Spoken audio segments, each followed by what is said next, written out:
Elhamdülillahillezî vehebeni alel kibari İsmail ve İshak.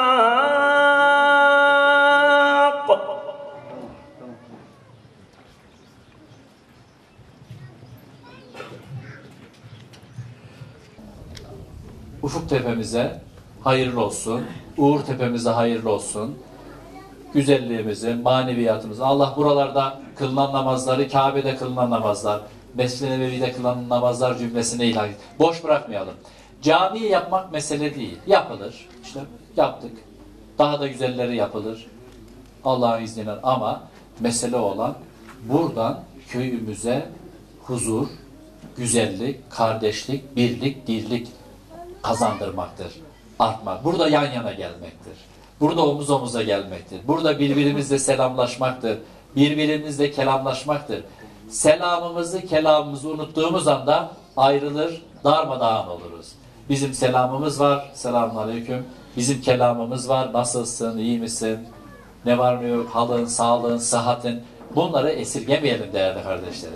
Bunları bulamayacağımız zamana düşeriz esirgersek. Ben karamsar olmak istemiyorum ama her zaman için nimetin yokluğunu da düşünmeliyiz. Ki varlığının kıymetini bilelim.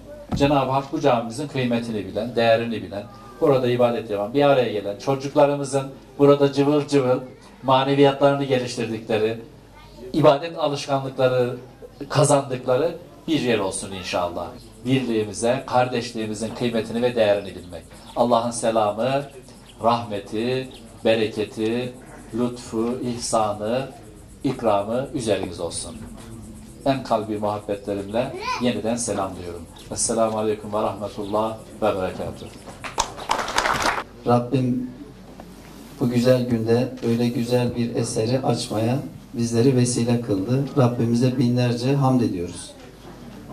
Eskiden ablalarım burada 20 sene önce deselerdi ki belediye gelecek, buraya cami yapacak, hiç kimse inanmazdı. Değil mi? Eskiden öyle bir şey yoktu. İşte gelip kilit taşı yapacak, park yapacak, yol yapacak, su gelecek, kanalizasyon gelecek. Bunlara kimse inanmazdı. Elhamdülillah şimdi Türkiye'miz hızlı bir şekilde ilerlemeye devam ediyor. Okullar açıldığı zaman kitaplar masalarda. Boyama kitaplarını belediye olarak biz veriyoruz. Kırtasiye desteklerimiz var. Öğrencilerimize hem ilkokula kitap dağıtıyoruz, ortaokul, liseye her ay kitap hediye ediyoruz. Okuma alışkanlığı kazandırmak için. Lise öğrencilerimizi Çanakkale'ye götürüyoruz. 79.000 öğrencimizi şimdiye kadar Çanakkale'ye götürdük. 360 öğrencimizi Umre'ye götürdük. İnşallah bu yıl ilk defa yine lise, okul birincisi, ikincisi, üçüncüsü olan öğrencilerimizi Bosna Hersek'e götüreceğiz. Gençlerimizin önünü açmamız lazım. Başarılarını ödüllendiriyoruz gençlerimizin. Bilgisayar veriyoruz, bisiklet veriyoruz, saat veriyoruz. Birçok hediyelerle onları ödüllendiriyoruz. Okumak alışkanlığı elbette önemli. Camilerimiz bizim için büyük nimetler. Cami adı üzerinde toplandığımız yer, cem olduğumuz yer. Başta cuma günleri olmak üzere 5 vakit. Onun dışında da Sayın Müftüm sağ olsun anlattı. Çocuklarımızın, hanım kardeşlerimizin, abilerimizin mutlaka gelip burada vakit geçirmesi lazım. Kitap okusun, Kur'an-ı Kerim okusun.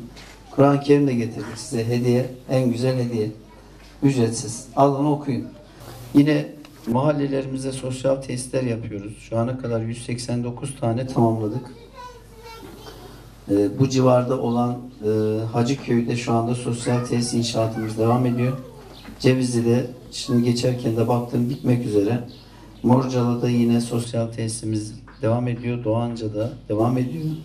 Yine Şahin Bey Mülk'te sosyal tesisimiz var. Bitirdiklerimiz var. Tabii Güllüce'de bir cami bitirdik. Morcalı'da camimizin bakım onarımını yaptık. Ufacık sosyal tesisimiz, Kürüm sosyal tesisimiz bitti.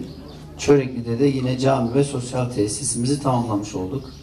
Elhamdülillah bunlar hem cenazelerimizde taziye hizmetleri için hem de diğer zamanlarda vatandaşlarımızın böyle gelip kitap okuyacağı, sohbet edeceği mekanlar. Özellikle kışın iş güç azalıyor. Geceler uzuyor. Evde otur vakit bitmez. Onun için ne yapmak lazım? Hanımlar da okuyacak gündüz. Beyler de hiç olmazsa akşam camiye gelip hocamızın nezaretinde sohbet, kitap, Kur'an, siyer inşallah istifadeye vesile olur. Ben Uğurtepe Camimizin tekrar hayırlı uğurlu olmasını diliyorum. Allah cemaatini bol eylesin. Ben tekrar camimizin hayırlı uğurlu olmasını diliyorum. Geldiğiniz için, katılmanız için hepinize çok teşekkür ediyorum. Hepinizi saygıyla, muhabbetle selamlıyorum. Camimizi köyümüzün manevi gelişimi, terakkisi için hayırlı hizmetlere vesileyle çocuklarımızda, annelerimizde, babalarımızda, dedelerimizde, ninelerimizle yapılan ibadetleri dergah-ı izzetinde, Kabe'de, Mescid-i Nebevi'de yapılmış ibadetlerden eyle. Amin. Velhamdülillahi Rabbil alemin. Allahu Ekber, Allahu Ekber. La ilahe illallahu Allahu Ekber. Allahu Ekber ve lillahil hamd. Bismillahirrahmanirrahim. El Fatiha.